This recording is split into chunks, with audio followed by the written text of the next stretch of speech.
Председателе, заврши вашата средба со францускиот председател Макрон. Ги слушнавте неговите позиции од прва рака. Што вие му кажавте и што тој ви одговори? Разговорот беше прилично отворен и беше динамичен. И ги слушнав аргументите на председателот Макрон кои стоја позади неговата одлука на 18 минатиот месец да се одложи давањето преговори на нашата земја. Јас од моја страна ги изложив моите аргументи. Мислам дека сега можеме да зборуваме за расчистена ситуација по неколку битни точки.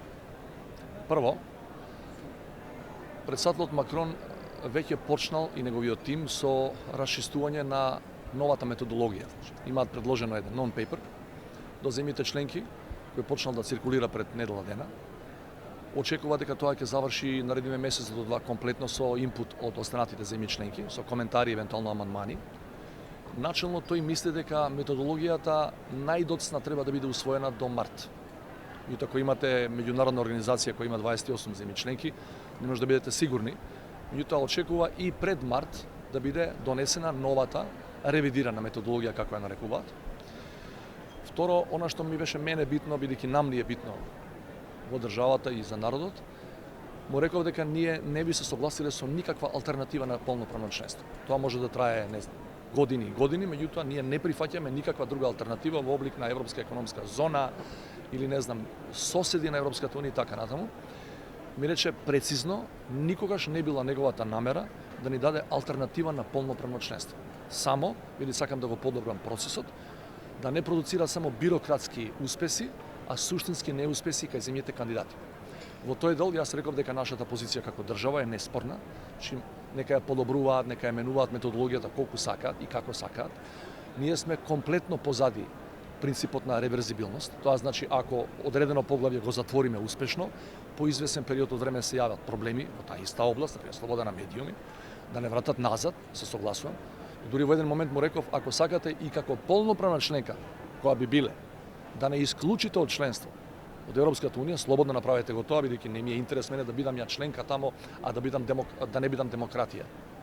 Јас му реков во неколку наврати му опишам, значи половина од мојот живот го поминав во автократија, поранешна Југославија. 10 години на Груевски плюс ги поминав во автократија. Прво ја немам лични резони да бидам за методологија која само бирократски ќе штиклира успеси и на крај ние ќе влеземе по неколку години во Европската унија и ќе констатираме дека назадуваме во сите витални демократски компоненти и индикатори. Тука се согласивме. Ова што е битно, значи по промената на методологијата, отприлика кажано некаде до март би требало тоа да се заврши. Тој ми рече дека потоа би можел да се очекува одлука на Европскиот совет на следниот самит на Европската унија во мај, на 6 мај мислам дека веќе закажан во Загреб под хрватското председателство. Се разбира, не зборуваме за содржината на одлуката. Зборуваме дека тоа ќе биде распоред од временски променета методологија и после тоа се разбира одлука за земјите кои чекаат да отворат пристапни преговори. Она што е важно и што мислам дека е најпозитивно што произлезе од целиот состанок е што тој самиот инсистираше и ми предложи, бидејќи јас има формална покана да ја посети Северна Македонија, тој ми рече ќе дојдам многу брзо во вашата земја. И ја инсистирав да ми биде малку попрецизен во временска смисла, што значи тоа брзо. Ми рече можете слободно да кажете на вашиот народ, на вашите луѓе дека ќе дојдам во првите 6 месеци од 2020. Прилика тоа е.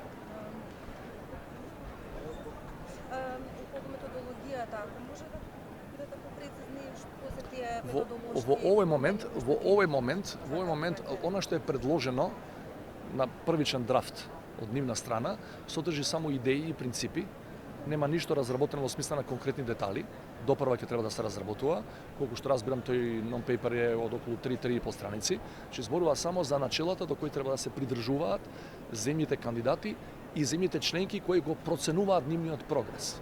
Че тоа е се уште во иницијална фаза. Значи нема конкретни? Не, до овој момент не. А до мај велите дека не знаете како би била содржината на тоа одлука, значи во мај повторно е можно одложување, повторно е можно негативно. Сите опции се отворени со тоа што председателот Макрон на средбата децидно кажа и тоа бидејќи инсистирав да се каже заради што е одложувањето. Имате различни спекулации и кај нас дома и во регионот дека тој од не знам какви други политички причини тој рече не одложувањето зашто сега нам ни треба повише време, не вам. Значи дозволете ние, тоа со тој го почна разговор. Моја стара заложба е да има продлабочување на унијата и подобрување на методологијата. Што се двете страни на исти процес. Продлабочувањето на оние што се веќе внатре, а методологија за оние што сакаат да станат нови членки. И вели тие работи знам дека може да одат паралелно и ќе одат паралелно, бидејќи вие сега барате само отворање на преговорите. Мене ми е кристално јасно. Меѓутоа сакам да ве уверам дека вие испрачавте прво се, второ не ви нудам алтернатива на полноправно членство, некакви други форми на соработка и вели доаѓам тоа да му го објаснам, ако е потребно да го образлагам, да го аргументирам пред вашите луѓе, ќе дојдам во Скопје. Помеѓу време ако има назадување, во Македонија? Може да има назадување, јас се надам дека ќе имаме напредување. Прва задача во таа смисла, ние знаете да ги организираме како што доликува, како што беа и претходните неколку изборни циклуси, парламентарните избори предвремени, закажани за 12 април. Председателя Франција во изминатиот период многу конкретно, барем амбасадорот му не кажуваше дека они очекуваат да се донесе законот за јавно обвинителство. Тоа беше уште еден од условите заедно со кристално чисти еферизм. Значи од највисокото политичко место во оваа земја, значи од председателот Макрон ми беше речено дека вие исполните се разбира ако во меѓувреме има назадување од тоа што сме го направиле и да сте полноправна земја членка ќе добиете негативен извештај се разбира.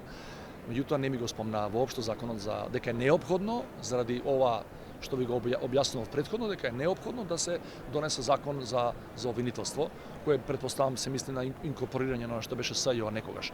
Тоа е направено, тој трансфер на предмети знаете дека е направен.